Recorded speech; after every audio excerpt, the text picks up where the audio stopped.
on essaye d'être honnête, pardon de cette phrase devant la représentation nationale, mais pour faire baisser les chiffres de la délinquance, c'est pas très compliqué, hein. Vous dites au commissaire de police, à partir d'octobre, vous n'enregistrez plus les dossiers. Comme ça, vous comptez en dixième, en neuvième. Et puis après, vous dites, bah, ça c'est pour janvier prochain. Ouais, baisser les chiffres de la délinquance, statistiquement, je crois qu'il y en a qui l'ont fait. Il y en a qui ont essayé de résoudre des problèmes parce qu'après, les gens voient que c'est un problème. Bon. Nous, on essaye de dire qu'à un moment où la plainte est déposée, on l'enregistre comme étant la plainte du jour, premièrement. Donc on ne triche pas sur les stocks.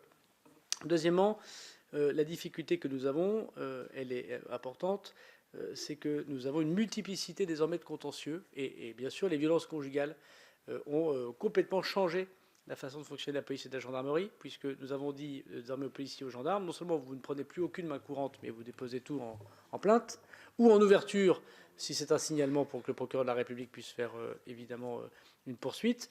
Et par ailleurs, vous vous concentrez sur les plaintes physiques, les plaintes qui touchent les personnes, et on verra les plaintes des biens plus tard.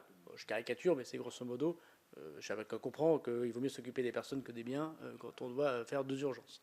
Du coup, les stocks, c'est surtout des stocks de biens. Ça peut être aussi des stocks de personnes, hein, mais les plaintes contre X, les gens qu'on ne retrouve pas. Bon.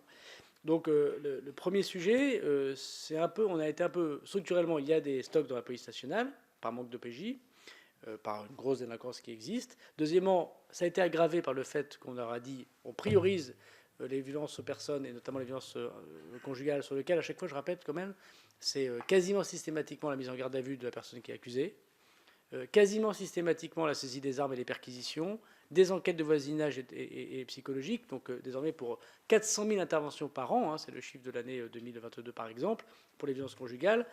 Ça a créé voilà, beaucoup d'espace de police judiciaire, et c'est normal pour ces personnes. Troisièmement, on a mis beaucoup de monde sur la voie publique.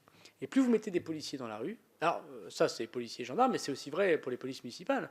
Je prends l'exemple de Tourcoing, je me rappelle, enfin si on va ensemble au commissariat de Tourcoing, la personne qui s'occupe du gage, il vous dira, mais moi la police municipale, elle amène quasiment toute la journée des gens qui font infraction routière, et il faut aussi les traiter. Donc il y a les effectifs qu'on a mis en plus sur la voie publique, et quand je rajoute des CRS et des gendarmes mobiles, comme c'est le cas de 11 escadrons aujourd'hui, qui font de la sécurisation, qui luttent contre les quartiers, dans les quartiers difficiles contre la drogue, etc., vous faites plus de dossiers. Et quand en plus les maires augmentent le nombre de policiers municipaux, ce matin, tôt j'étais à Saint-Denis, il y a désormais quasiment une centaine de policiers municipaux à Saint-Denis, bah, ils apportent au commissariat des enquêtes supplémentaires. Donc les effectifs en plus de tout le monde rapportent des enquêtes.